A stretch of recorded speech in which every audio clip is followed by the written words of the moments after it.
Bonjour à tous, donc Gilles, agriculteur du Loiret. Aujourd'hui, comme vous pouvez voir, on a commencé à couper les orges d'hiver. On a attaqué ce matin vers 10h parce qu'il y avait très peu de rosée. Et puis là, pendant midi, mon collègue est venu me remplacer, donc Henri qui est en train de couper. Et puis là, je vais reprendre la deuxième partie de l'après-midi. On va faire une petite vidéo sur le battage des orges.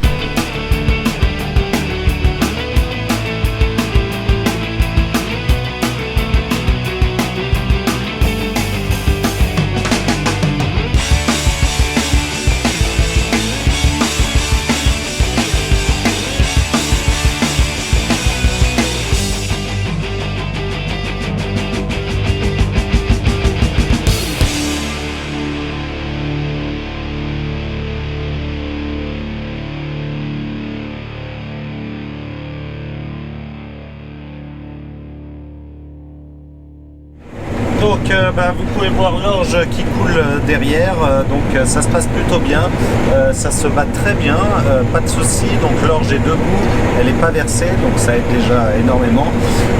Et puis deuxièmement, elle est plutôt bien mûre, donc on est à 11,5-12 en humidité, donc c'est parfait, ça se fait très bien. Le calibrage n'est pas trop mauvais.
Donc nous voici dans la deuxième parcelle d'orge. Donc là je viens de finir la première, vous avez pu voir le vol par drone.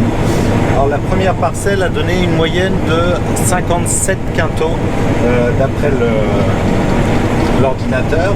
Donc ce qui est plutôt bien parce que moi en moyenne je fais plutôt 50 quintaux. Donc je suis plutôt au-dessus et c'est une parcelle qui était en semi-direct sous couvert.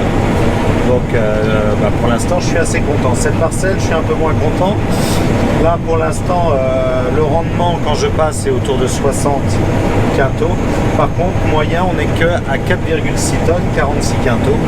Concrètement on a fait là tous les tours de bois et aussi une partie où il y avait une mouillère et ça nous a drôlement baissé la moyenne.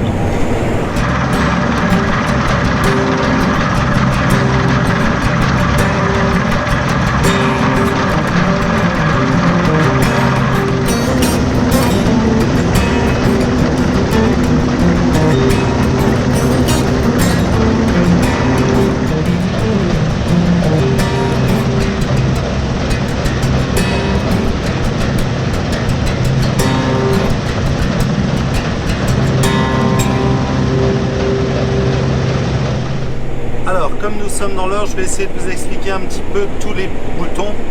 Alors comme on est dans l'orge, parce que ça gratte beaucoup quand on sort dehors, donc je ne vais pas vous montrer trop de plans de l'extérieur. Par contre, je vais vous expliquer un petit peu comment fonctionne ce tableau de bord.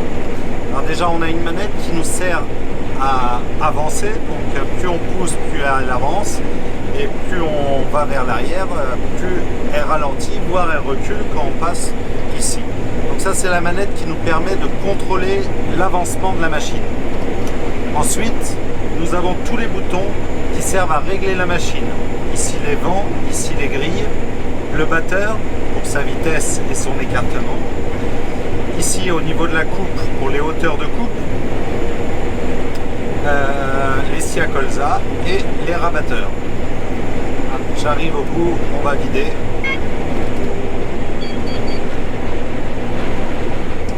Donc ensuite nous avons la poignée multifonction avec de quoi gérer la partie vidange, donc pour pouvoir ouvrir et vider, enfin ouvrir et fermer la vis et l'allumer.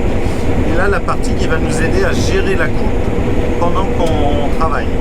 Donc lever, baisser la coupe, lever, baisser les rabatteurs, les ramener vers nous ou les reculer et incliner la coupe. Même si la plupart du temps on l'utilise en automatique. Donc voilà les principaux éléments pour pouvoir gérer. Donc là, comme vous pouvez voir devant nous, par ici il y a une zone humide, donc où il n'y a plus d'orge. Donc là j'ai plusieurs ronds comme ça dans cette parcelle où il n'y a quasiment plus d'orge. Concrètement c'était vraiment inondé cet hiver et donc l'orge n'aime vraiment pas le sec. Donc là, bien évidemment, en termes de rendement, on chute vraiment, parce qu'on est quasiment, là on descend à une tonne, même pas une tonne à l'hectare, même à 0 à un moment donné. Et puis là maintenant, ça y est, on repart dans une partie un petit peu meilleure. J'enlève les rabatteurs. Voilà, donc là c'est une orge, on va dire, un petit peu plus classique. Donc voilà pour cette vidéo, j'espère qu'elle vous a plu et puis je vais vous laisser en vous montrant un petit truc secret. C'est ici sous le siège passager, je ne sais pas si vous pouvez voir, il y a une petite glacière et donc dedans une petite bière pour fêter cette orge, puisque c'est grâce à l'orge qu'on peut faire donc de la bière.